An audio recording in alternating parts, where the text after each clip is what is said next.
All right, I want to welcome you to our video today. We're going to sit down with Adam Troll and his beautiful wife Ashley. They're going to share some behind the scenes things of some of the things that they've been through in their life, how they went from where they was working with the devil to God transforming their lives. And so they're going to share some behind the scenes detail with us. And so we're going to ask them to come in, and we're going to sit down today and talk with Adam mainly, and his beautiful wife Ashley is going to join us. And if you didn't see this morning's video from our church, you need to go to my Facebook page, Rick Eason, and see it, or you can go to YouTube, Rick Eason at Faith Church Services on YouTube, and there you'll be able to see both of them. So viewers, if you will, join me and welcome Adam and Ashley coming in and sit down and talk with us a little bit.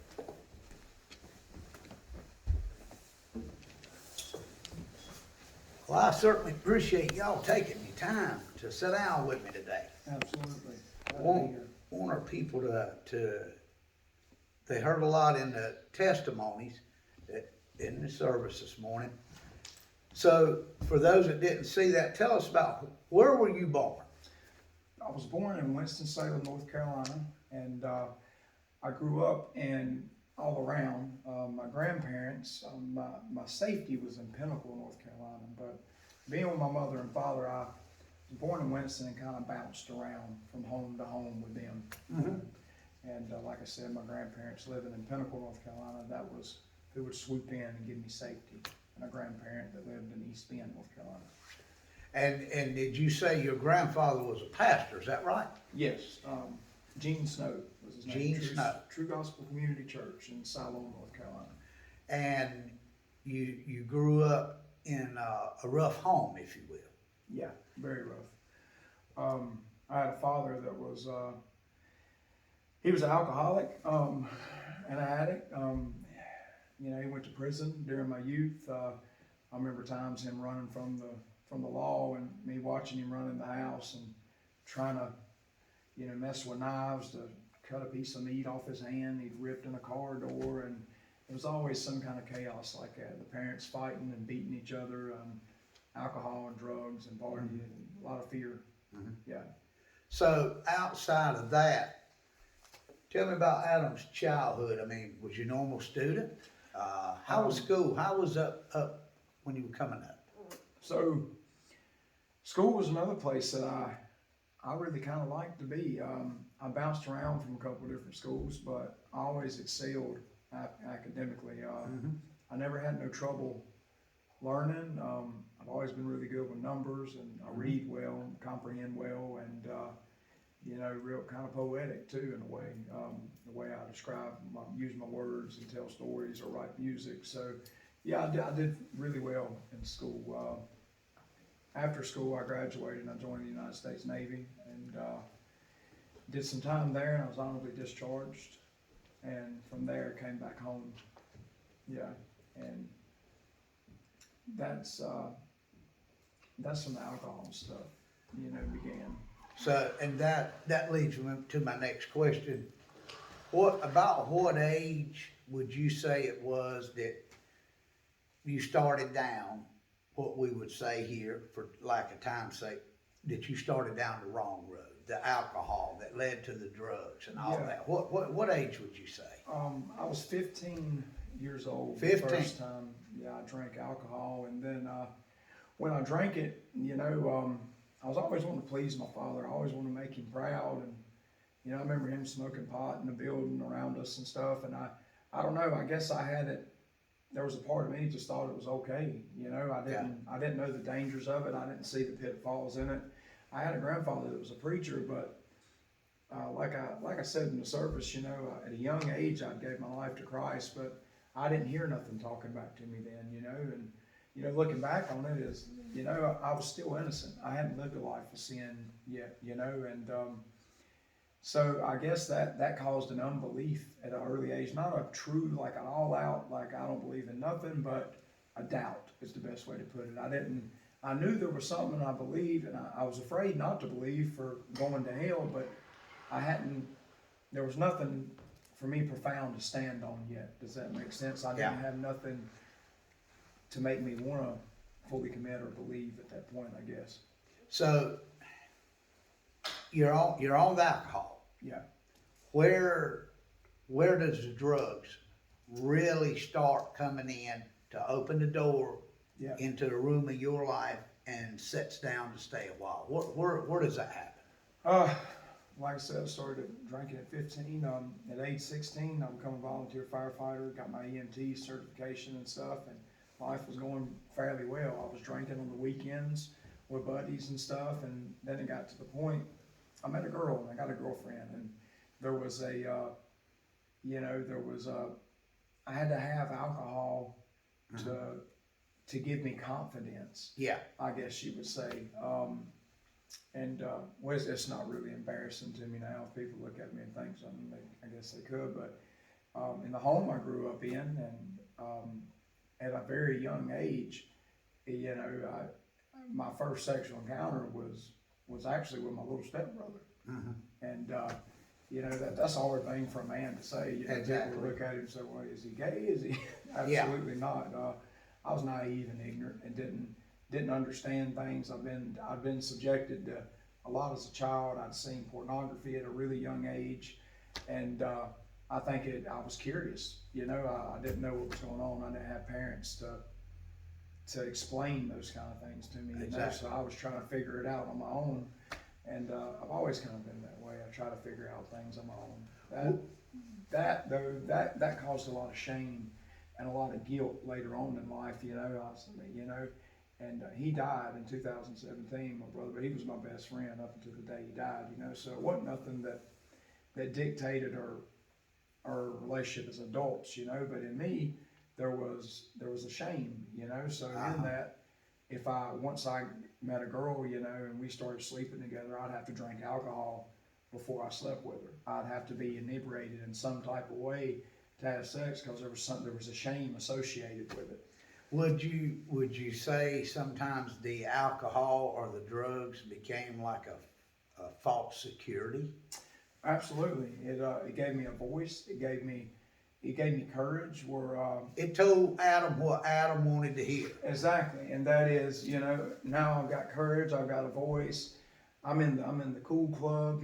People think I'm cool now because I got a cousin who'll buy me alcohol, and I'm the party guy. And so I went from playing bluegrass every Saturday night and being a straight A student with a career in firefighting and EMS to getting a DUI at age 16 from alcohol use. And around the same time, actually that was a little bit later, kind of same time, 16, 17, I tried cocaine for the first time.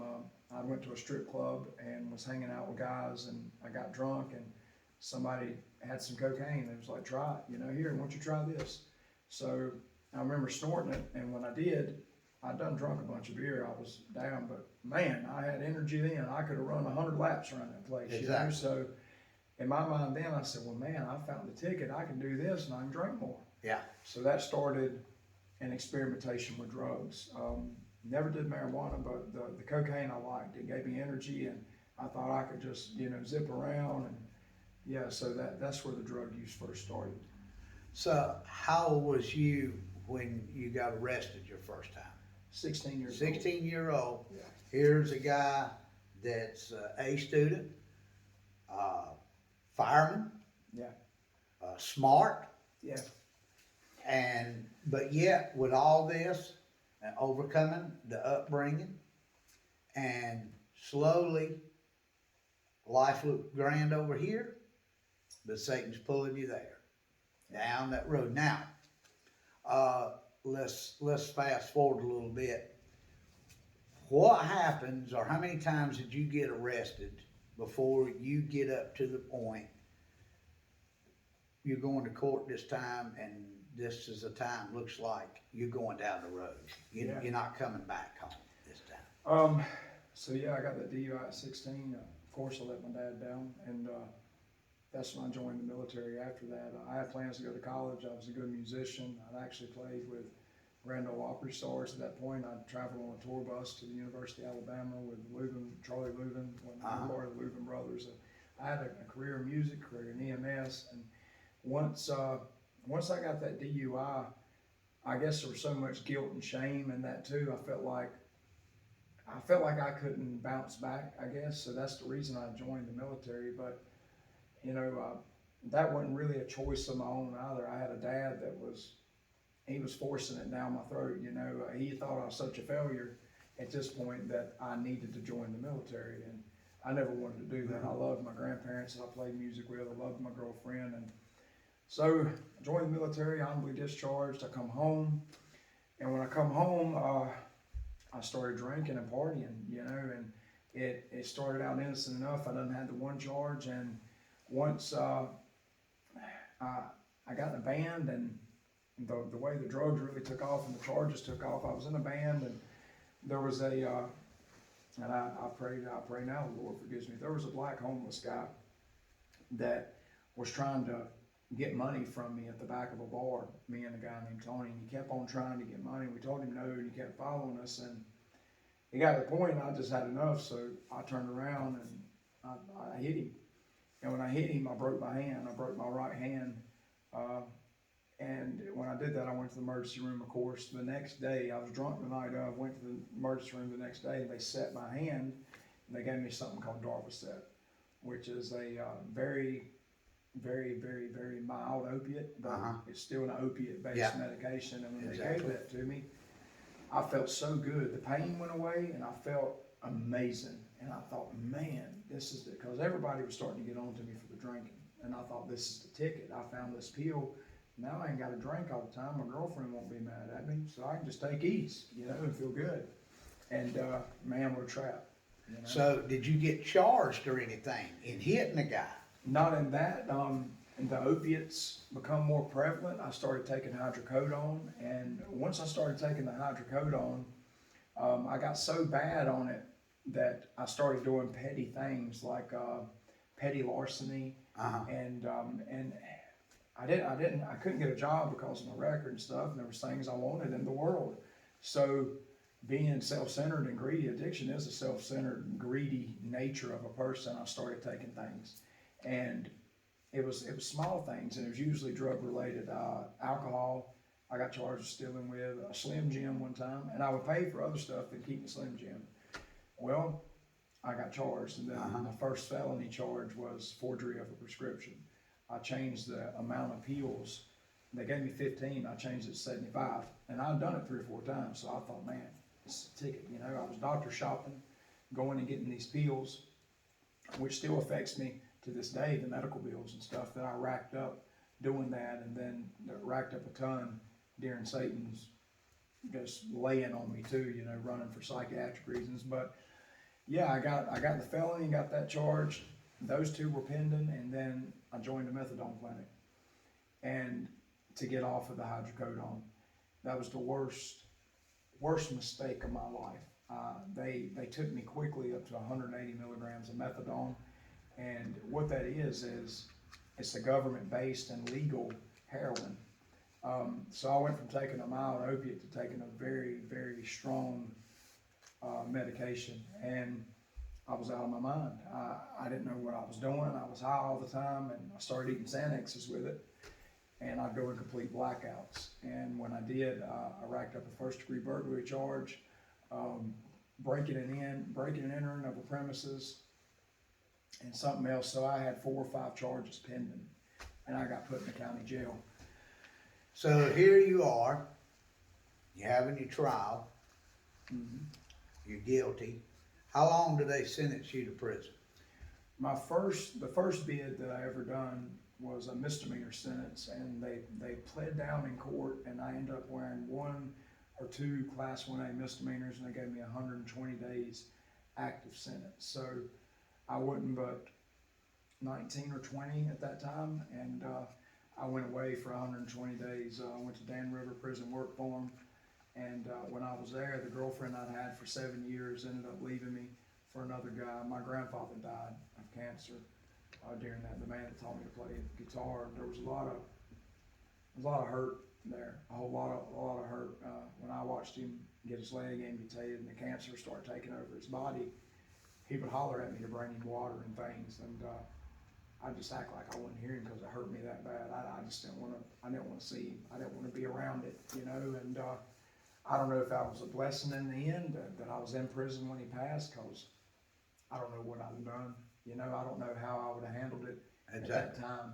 You know, so yeah, that was my first sentence, 120 days, in Dam River Prison work. What was your longest prison sentence? 24 months. 24 months. 2 times I did 24 months, did a 20-month sentence. So yeah, I did years. I'd be out for a week and a half one time, and went back for parole violations. I was never out long. So you was in and out of prison. In and out, in and out. I get out and go back, get out and go back, get out and go Now, back. I think he has like 27 felonies and, what is it, 60-something misdemeanors? Yeah. 27 felonies and 60-something misdemeanors. Now, Yeah. for the audience watching here who maybe never thinks about it, you're leaving, you're going to prison. You're not coming back for 2 years. Mm-hmm. What goes through a man's mind sitting in the back of that car, leaving to head out, knowing, and I think about things that maybe people don't realize. What does it feel like to realize I'm not coming back? I can't go to the store and get a drink. I can't stop at McDonald's and get a burger. I don't smell gasoline. Simple things that people don't think about. Yeah, How does that feel? Here you are, yeah. looking back. I'm not coming back now for 2 years. What goes to a man's mind? Well, the first thing I went through was a lot of fear. I didn't know where I was going. I didn't know what to expect. I didn't know what it was going to be like when I got there. And then a feeling of immense shame. Exactly. As, man, I've done this. What has my life become? I've let down my family. I've let down everybody. I'm worthless.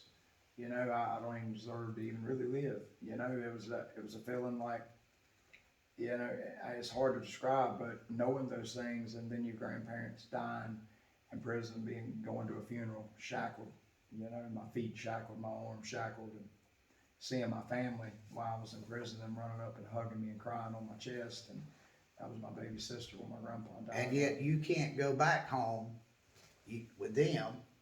You've got to go back to the prison cell. Now here you are. Adam's arrived at prison. In a brief summary, tell us a day to day in prison, such as privacy. Yeah. You know, people watching you all the time. Yeah. And that feeling of, I'm here, I ain't going nowhere. Yeah. How's the privacy in there? So when I was on a bus and I pulled in, and you know, I told you about the sex stuff. There's still, you know, there was shame still, and they strip you butt naked, and it's called the Naked Mile at PCI, and which is Piedmont Correctional in Salisbury. It's a big felony processing camp, and I remember walking through the metal detectors, and you know, when the bus pulled in to offload us, I looked, and there was naked men already standing in there. So there ain't no privacy. Like when the busload of prisoners is pulling in, there's already men standing here butt naked being searched, you know. And I thought, you know, that's the ultimate violation when you want to think about privacy. And Humiliated. Yeah. it was the ultimate humiliation, to bend over and grab your ankles or spread your butt cheeks in front of another man is a feeling that no one should ever have to go through. Exactly. That's very bad. There's ways to go around it. They got metal detectors and stuff, you know, but also there's contraband that comes in. They try to keep the place safe as they can, I guess, you know, but in that prison. So the first time I went, I joined a gang out of fear, because I'd never been. I was a young white guy on a prison yard where there was multiple gangs. Prisons are run by gangs. And I knew that I had to get in a clique. I had to get some sense of community. And later when I found, you know, salvation, I realized just that community is what I really wanted, was connection with other people and to live around other people. But there was a sense of power there in this game. There was a sense, hey, if I'm with them, you won't hurt me. I can do what I want, and I like that feeling. I like Safety in the feeling to numbers. think, yeah. Well, and it also, you know, there's a lot of pride involved. Exactly. There was, before I was redeemed, there was a lot of pride. There was, hey, look, I'm a tough guy. And when in the inside, you're really a coward. And, you know, there was a lot of pride involved in joining and making that decision and then and then walking it out. I never knew that I would get the notoriety and become what I did in the game. But, you know, in that, it was a stupid decision. It's something that I've renounced in prayer and I hate. But as far as prison and privacy goes, there ain't none. You brush your teeth at a sink while someone sits behind you and defecates on the toilet. And you're on a schedule. You're watched all the time. You're counted. Let's see, you got morning count, code 1, code 2, yard closed, chow call 1 and 2. I can still remember everything. You wake up, you're counted. First morning count, then usually you get counted before lunch. Then after lunch, they'll count again sometimes and clear the yard on certain or clear yard so you can go out. Then in the evenings, you're counted again when you come in. At nighttime, you stand in front of your bed and you're counted again. So 4 times a day you're counted. As far as the choices, you don't choose what time you go to eat. You don't choose what time you go to bed. You don't choose what time you wake up. You don't choose the clothes that you wear. You don't choose the food that you eat. So your choices are taken completely away. You have no choices. You can't, and that's one of the big obstacles facing guys getting out of prisons. You know, I remember going and ordering fast food at a Burger King when I got out, and I'm looking at it and I'm like, man, you know, I didn't know what to order. I was like, you know, and I'd get stuck. And still to this day, a lot of places we eat, I ask my wife, hey, what are you going to get? You know, because I get overwhelmed by having that many choices. And he spent most of his adult life up until this point in prison.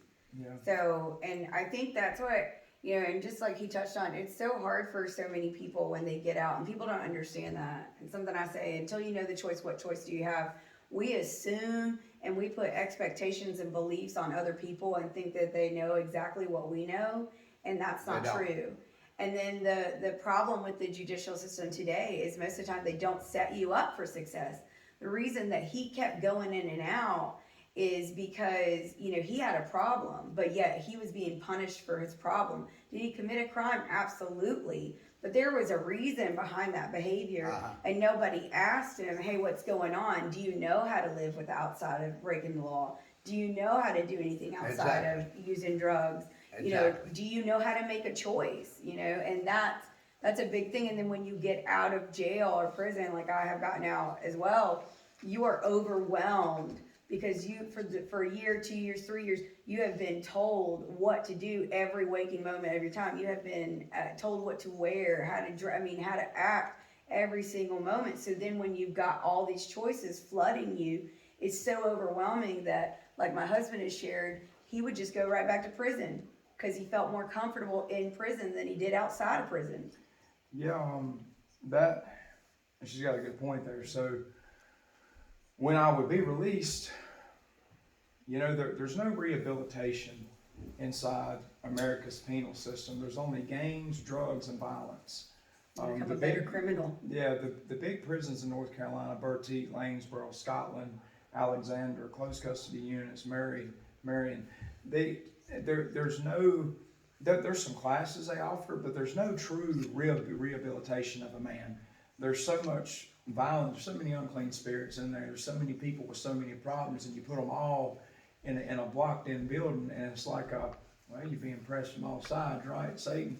But imagine being somewhere like that where there's true evil that lurks around every corner. There's men that you know, that they'd rather kill you than they had deal with you, because that gives them notoriety, that gives them power, that gives them, you know.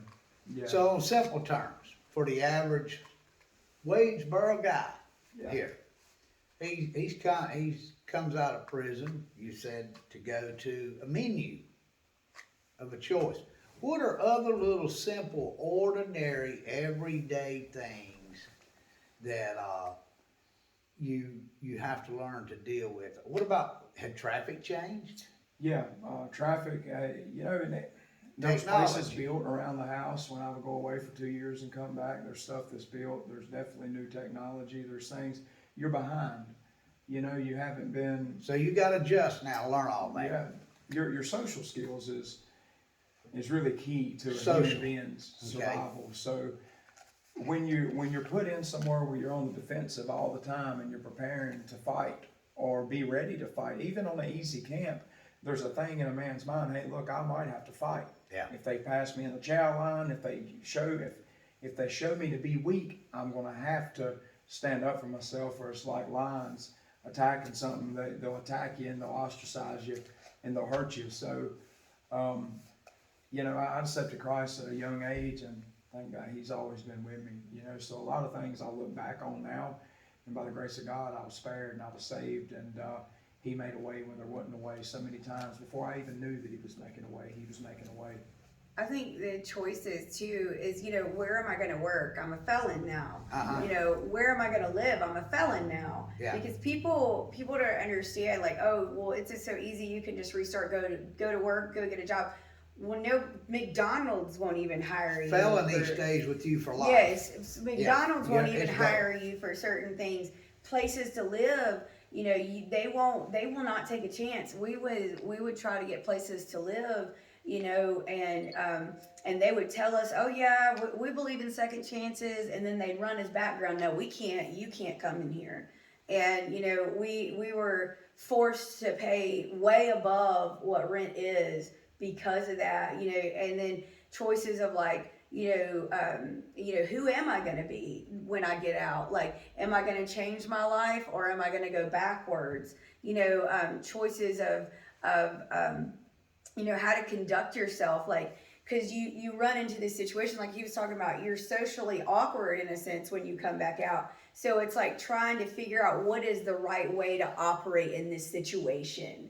Because a normal situation in prison is different than this situation, you know, and realizing, like, do I knock this guy in the head because he just passed me in this Walmart line? Oh wait, this isn't prison. Yeah, you know, that's something I dealt with too. So there's also there's a lot of things that are at play in a man when especially when they've been released from prison. So a lot of times the man's company that he's keeping is one of the reasons he's went to prison. So when you're released and if there's been no change, if there's been no restoration, there's been no transformation of the mind, when we come back out, we go back to what we know, creatures of habit. So, and you know, familiar spirits. So I would go back into this party atmosphere, back into this party crowd, and I would end up going right back. But there came a point where I resigned myself to being a criminal and to being an addict, and I thought that was all I was worth, all I would ever be. And when she talks about being socially unawkward, my family would gather and we'd go out to eat, and they would talk about building homes or buying cars. And I was sitting at the table with absolutely nothing to contribute to the conversation. There was just a feeling of isolation, like I didn't belong. You know, I was like, I don't even belong around people like this. They're completely different than me. And that is what Satan wants. He wants us to do things and feel so bad and so shameful over them that we never try again. And thank God for the sprinkling of Christ's blood over my life. You know, there never would have been no hope for me if I hadn't called out to God and really sought. You know, there's a lot of people going through a lot of things in Wadesboro and America and Salisbury. But one thing I've learned in helping the homeless and in helping myself, there has to be a true desire and a choice on my part to choose life and to choose to walk it. I can sit here and talk all I want, but unless I'm willing to put my feet to the ground and not put the needles in my arm, not use the drugs, then the only thing waiting on me is a prison cell. I think sometimes the choice is asking for help if you don't know how to do it. Yeah, so being released is a challenge. Like she said, you know, my record was so bad. I had no driver's license. I couldn't, I still to this day, I'm trying to raise $2,000 to get my driver's license. Or save, raise, however I want to do it. The repercussions of my life are still playing out with my record and things like that. But You're still living with consequences today I reap what I of sow. choices you made Made. yesterday. Absolutely. So the Bible says you reap what you sow. Exactly. You absolutely do. Today, though, the good choices I have made and the choice to follow Christ, and I'm reaping there as well. But I'm really fully reaping there now. There's still a few things from my past. My record don't give me a problem. It's like God makes people blind to it now. If I've had great jobs since I was released. That was the biggest hindrance. I couldn't get a job. I had no way to get around. Even if I got a job in the situation I was at in Pinnacle, North Carolina, everything was so far away, I couldn't get there. I was living with my grandmother. So when you got that feeling of hopelessness and that depression, there ain't but one thing to do. There was for me, and that was I turned to drugs. Yeah. I turned to alcohol and drugs because it made me feel better. And I was high, and I could pretend like life wasn't really happening around me. I didn't have to be responsible. There was I didn't know how to be an adult when I come home. I didn't know how to manage money. I didn't know how to pay bills. I never had a house in my name. I'd never had a vehicle in my name. I never used a bank. I didn't have a cell phone. I didn't know how to start cell phone plans. I didn't know there were so many things that I didn't know how to do. I was socially awkward. I was an outcast. I was ostracized from mainstream society because I lived a certain way and walked a certain way. I was living by the sword, and I would have died by it. There's no doubt in my mind. But in that, like I said, that for as bad as all that sounds, there is hope. There's hope, and hope is key. I never gave up. I always knew I used to pray from a small child up. The only prayers I prayed was my family's safety and for me to be a better man and not be an addict. And, the Lord answered those prayers. It's took a lot of hard work on my part. It ain't something you can become complacent in. It ain't nothing, but we got a Redeemer. We got a true Redeemer that fights for us if we're willing to fight for ourselves. Well, we're gonna wind it down. We could talk for a couple hours, a couple of days. We could. But audience, Adam had said you still have to deal with the consequences today of the choices that you made yesterday. And I think Adam and Ashley both would agree. You can get saved and give your heart to the Lord. You need to. But you need to also understand that just because you do that, all the problems don't disappear. Right. It's not over. You didn't get into the situation overnight. Right. You don't get out of it That's overnight. right. And that comes into play where we talk about it's a daily step with the Lord. Absolutely. Okay, every single day. David talked about his word is a lamp unto my path, light unto my feet. And God will help you. But he's not going to give you the plan 10 years from now. He's going to help you one day, one step, one moment at a time. And for people who have been down roads, they'll tell you. Sometimes we're not worried about tomorrow. We're not worried about Tuesday or Wednesday. We're worried about how to get through this day, this moment, this time. And reality is, as you said in your message earlier, while you're trying to move forward, Satan's fighting you with everything that he can to stop you from moving forward. And sometimes you're praying and saying, God, help me this moment. Right. Help me right now with this temptation. Help me right now with this struggle. Yeah. And he's there. He's there. He's there. And even in that struggle, what I'll say too, I'm a man. So sometimes in that struggle, you can get caught up in the struggle so much you forget to pray. Yeah. Exactly. You forget to say, God, here I am, see, I need your help, and it isn't pride on my part no more. Sometimes it's really getting caught up in the everyday hustle of life and the challenges as it brings. I said earlier in service, it's not an easy walk being a Christian man. in America today, you're ostracized, you're looked at as being weird, because you live a certain way, but in that it is a daily walk. One thing I can say about my man and wife today is, when you watch this video today, you're not gonna find us in the local bar tomorrow night. You know, Exactly. there's been a transformation of our mind, and that's a really big thing for a man that's got the record I got and been down the paths I've been, to sit here before you today and say there ain't been a needle in my arm, there's been no drugs in my body, I've not compromised my mind and got high, I've not got drunk, I've not beat my wife, I've not disrespected her, I've not intently or purposely done anything outside of the will of God. I truly try to seek the kingdom and the will of the Father, because in that there's peace and there's joy and there's fulfillment and there's life, abundance. Exactly. Audience, you've heard Adam give his story today. And we're going to get with his wife, Ashley, a little bit later on. Adam's giving it to you from the man, the male perspective. We're gonna hear her later on talk to the women. Now, in just a brief, short, few words, the guy that's starting down the wrong road, that's on the wrong road today, what do you want to tell him? Woe unto you. Woe unto you. It brings tears to my throat to even think. You have no idea what you're getting into, what you're walking into, and sometimes something that seems like it's innocent fun turns out to be a torment and a torture that you can't bear mentally. Satan is real, the world is real, but the love of Christ and the grace and the truth that he gives us is very real too. I told a guy one time, I wanted a certain thing.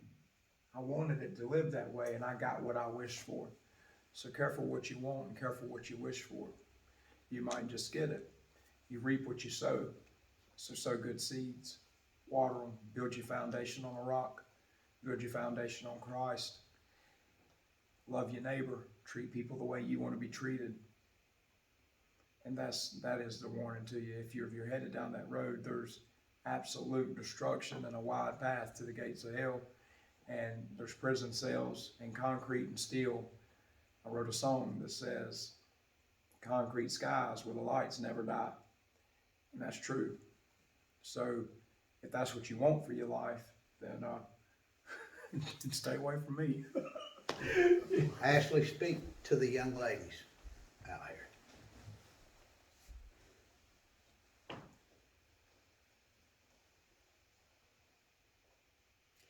I mean, you know, I think for a lot of women, we picture the wedding, we picture the guy, we picture the house and the family, or we picture the career, you know, and those things are never going to come from meeting them in a bar. They're not going to come from meeting them, you know, getting drunk with them the first night. You know, those things just aren't there. You know, I think the biggest thing for a woman is love yourself. Find a way to love who you are and take care of yourself, even if nobody else has. Take care of yourself because you are beautiful and you are worthy and you are loved. You know, Jesus loved women. You know, he made it a point in a time where women were not respected or regarded to elevate them and to use them to tell his story. We are so precious in his sight. And I think that there are going to be plenty of times to date and everything like that, but falling in love with God is a way to really make your path straight and to make you have all the things that you ever dreamed of or ever wanted in your life. Those things that you laid awake at night thinking about when you're 9 and 10 years old, they're not going to come from the way of the world. You know, I used to think that they would, but every guy I ever met led me onto another path, another place of destruction, another level of depravity I went on. And I'm not going to say I didn't make any choices, but I think as women, we're built to follow men. We're built to follow that person in our life. That's the way that God designed it. And so we truly have to be careful of who we're following and what we're following and what we're listening to. And, you know, It's not our fault that things happen to us, that bad things happen to us. But I've put myself into different situations. We're not as safe as a man is when we're at a party. We're not as safe as he is when he's at the bar. We're just not. That's the way the world works. And so my biggest thing is just stay away if you can. I know that it's normal and natural to want to experiment and try things out. But I assure you that, alcohol is called spirit. Yeah. And the Bible talks about devils. Let's think about it. And nothing will come from drugs except for a trap. I remember at the pit of my addiction, screaming at myself, please stop, and I couldn't. It will take you further than you ever wanted to go. It will take more for you than you ever wanted to give, and it will keep you longer than you ever wanted to stay. And actually that reminded me of the song, and I do want to say to the audience, if you ask Adam or Ashley, did you think you would end up going through what they went through? They would tell you no, that Satan always has a bigger agenda. You've heard us preaching about this, that the song said, sin will take you farther than you want to go, keep you longer than you want to stay, and cost you more than you want to pay. Amen. And when you think, listen close, when you think it can't happen to you, Oh, yeah. you have just fell into Satan's first trap. Yep. Right there. And when you say number two, I've got it under control. Unless Christ is in your life and he controls, Satan will twist you and mess you up before you turn around. Thank you for joining us. Join us later on in the month of April. A guy named Jeff Henson is going to be joining us, who served in prison with Adam, who sung today at Faith Baptist Church.